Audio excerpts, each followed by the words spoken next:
我的 IP 在日本，他就会莫名其妙的过来攻击你，你这个日本鬼子或者你这个卖国贼。我们学校的教育也包括带我们参观日军侵华的时候留下的那些历史的证据，当时的万人坑白骨森森在那边，感觉生理不适，浑身发毛，然后最后恶心呕吐。通过这种方式把这个仇恨去根深蒂固，想赚钱。在老一辈的人眼里，你来这边打拼其实是想背叛。那为什么非得选择日本呢？这个3000万这个分水岭是我觉得挺好的，没有任何问题。在东北长大，从小接受对日仇恨教育的旭旭，在10年前跟随家人来到日本生活。不会日语，插班本地初中，在充满爱与鼓励的环境下考取法政大学，并成为一名拥有国家资格的行政书士。如今做着专门帮助外国人来到日本的工作。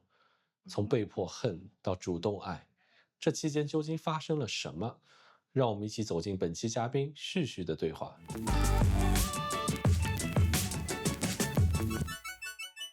好，我们欢迎旭旭来到本期节目的录制。在日本多久了？我大概是2016年来的日本，至今为止大概有10年的时间。上了高中，然后上了大学，然后现在目前在一家行政律师事务所工作。爸爸妈妈先来？我爸爸来的比较早，他是2011年来的日本，然后我妈妈是2013年。当时其实确实家里条件是不太好，为什么大家都想出国呢？其实说白了就是因为想赚钱，也是算一些刻板印象嘛。可能在老一辈的人眼里，你来这边打拼其实是想背叛这样子。他们觉得赚钱其实在哪里赚都可以，甚至你可以跑到欧美，可以跑到南非。那为什么非得选择日本呢？爸爸妈妈来这边，就他们自己有没有对日本这些刻板印象呢？还是来了以后慢慢改善？他来之前还是就是也有一种，哎，这日本到底是个怎么样的国家？然后那边人到底对我们中国人没有仇恨啊？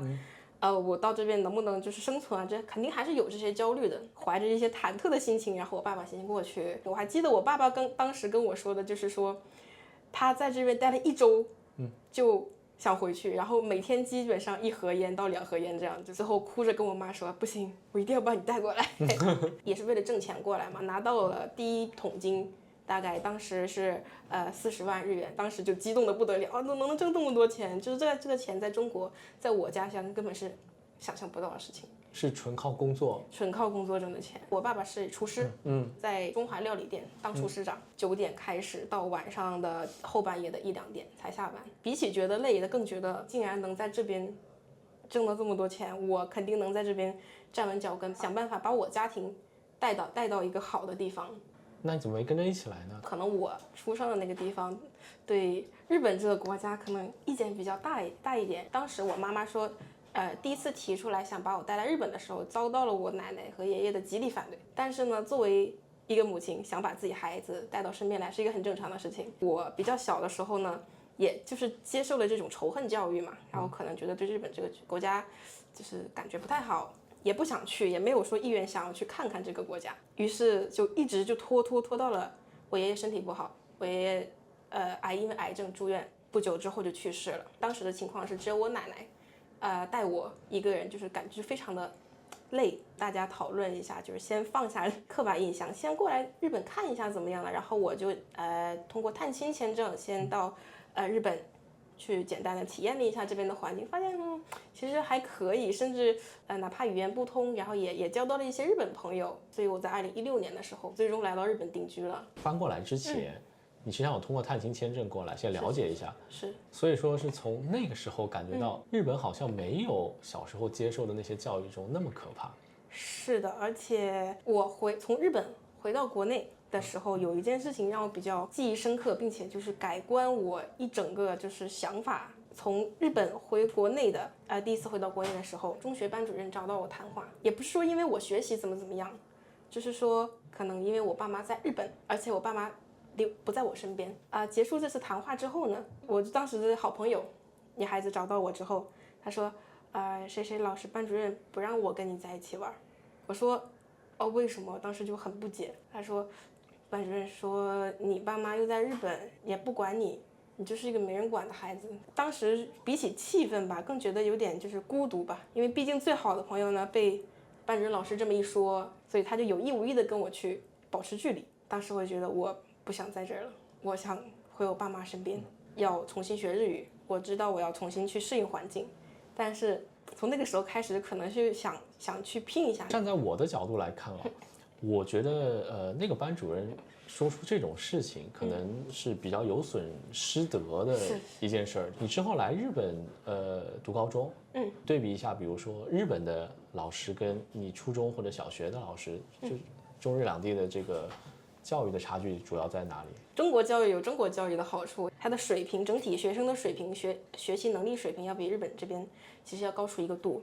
虽然说可能对孩子造成一些心理上的负担和阴影，但是对比日本这边呢，真的就是你想学就学，不想学就不学。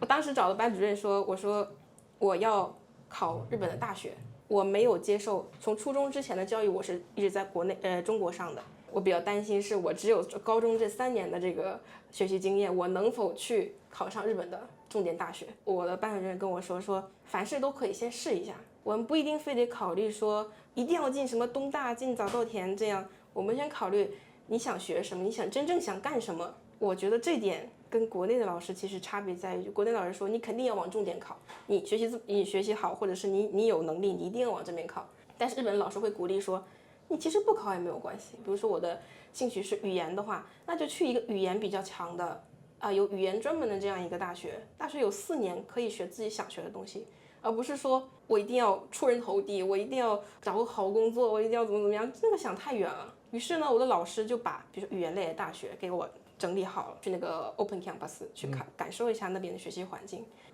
我特别感动，因为他不介意我，第一不介意我是外国籍，同样作为他班级里的孩子，他会平等对待。我听下来就是国内它实际上一直宣扬就是成王败寇、功成名就这一套。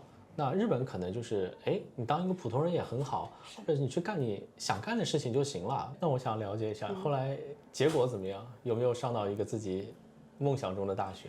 有啊，这个大学就是我梦想中的大学，法政大学的国际文化学部，就是我想学的这个学部，我也进去了。你实际上在这边已经生活了这么久了，来之前从小到大一直被进行着这个所谓的仇恨教育。你说你爷爷也好，整个社会舆论环境也好，你还有印象吗？对我们说日本是个坏国家，然后日本人都是坏人，他们做的一些历史的坏事他们都不反省，然后在教科书上都没有这样子。除了这些呢，我们学校的教育也包括带我们参观就是当时的万人坑，日军侵华的时候留下的那些历史的证据，让我们去真实的去感受到那个环境，让我们觉得就是感觉生理不适。通过这种方式来把这个仇恨去根深蒂固。我记得很清楚，就当时去观看那个万人坑遗址的时候，浑身发毛，然后最后恶心呕吐的那种，真的到那种感觉，就是真的是白骨森森在那边。你现在成年了，你回过头去看，让一个小孩青少年之前的小孩去看那种，你觉得合适吗？肯定觉得不合适，但是那就是我们那边的教育方法。918侵华的时候是从东北进来的，我们那边是最先被清攻的一个地方，历史是不可否认的。但是我觉得对年轻的孩子来讲，这么小去让他强行去看这些，去接受这些，我觉得不是一个很好的事情。先不说他会不会因为这个事情去仇恨日本这个国家，因为通过这个事情去仇恨日本是可能他们想要达到的一个目的，但是更多的孩子看到这个呢，会觉得恶心、生理不适，就是会造成阴影，甚至做噩梦。我觉得这是一个反面的效果，而不是说一个正面的让我们达到的一个效果。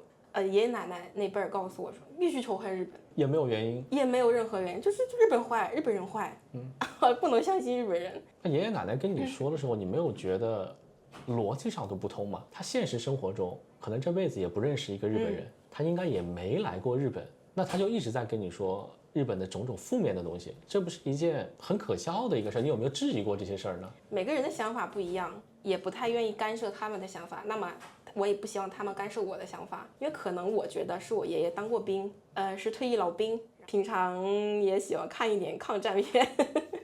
你没去过这个国家，你没感受过这个国家的文化，你没有跟这个国家人交流过，你为什么就说他是一个坏的？就像现在网络上嫌键盘侠一样，我的 IP 在日本，他就会莫名其妙的过来攻击你，你这个日本鬼子或者你这个卖国贼这样，我就直接说不好听的话，你没有能力到这个国家，你没有能力在这个国家生活，不知道在哪个地方你自己还要为自己的3餐温饱去担心的时候，你去指责别人，这个我是真的不太理解。现在其实上很多地方，尤其是国内，他对日本的报道其实上也是偏负面，甚至是虚假的。那你有什么想跟看到这些虚假被仇恨教育的人说吗？我其实00后嘛，然后00后之后的一些世代其实都还好，就是已经淡化了这个传统观念的这个仇恨，客观对待，就这4个字，客观对待。你觉得仇恨可以，但你不能妨碍别人不去仇恨他。永驻太慢，猫粮得买，新域生活，你的万能帮手。介绍一下行政书士这个职业主要是干嘛？行政书士主要就是做一些行政材料、一些文件啦，然后去跟包括跟日本的市役所、区役所、法务局，然后还有包括入管局这边打交道。我们是做签证专门的这个行政书士，但同时行政书士还可以做，比如说车库登录啊，然后房屋登记啊，还有一些遗产这些问题都可以。你一句话总结一下说，作为行政书士，它是个国家资格。它最主要提供了什么价值？我们经常跟入管局打交道，他们的审查基本会拖到人家在留卡期限的后面。你的在留卡到期之后，如果你还在审查当中的话，它会自动给你延长2个月的特例期间。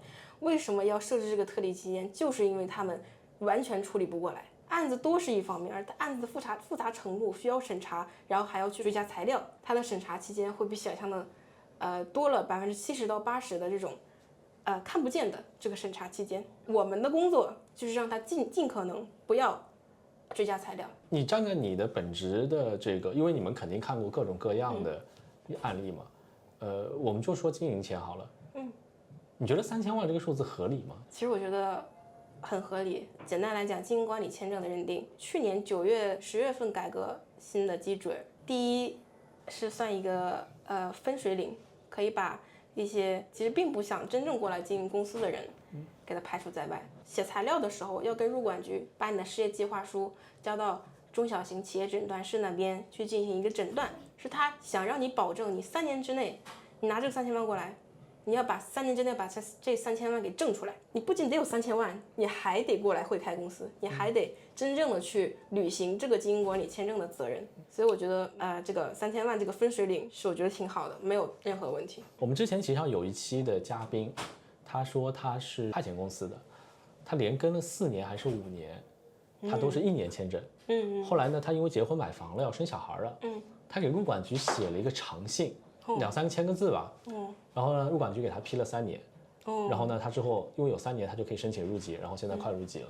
你觉得他写这个信究竟有用没用？站在你的专业角度，有用的。我们事务所申请签证的话，无论是什么签证，哪怕是最简单的家族自在更新，我们也会写理由书，让入管局在这么多份千篇一律的申请材料当中，发现一份，有个理由书，那我读一下吧。这个人3000个字也读吗？3000字也会看，所有审查材料都会一一过目。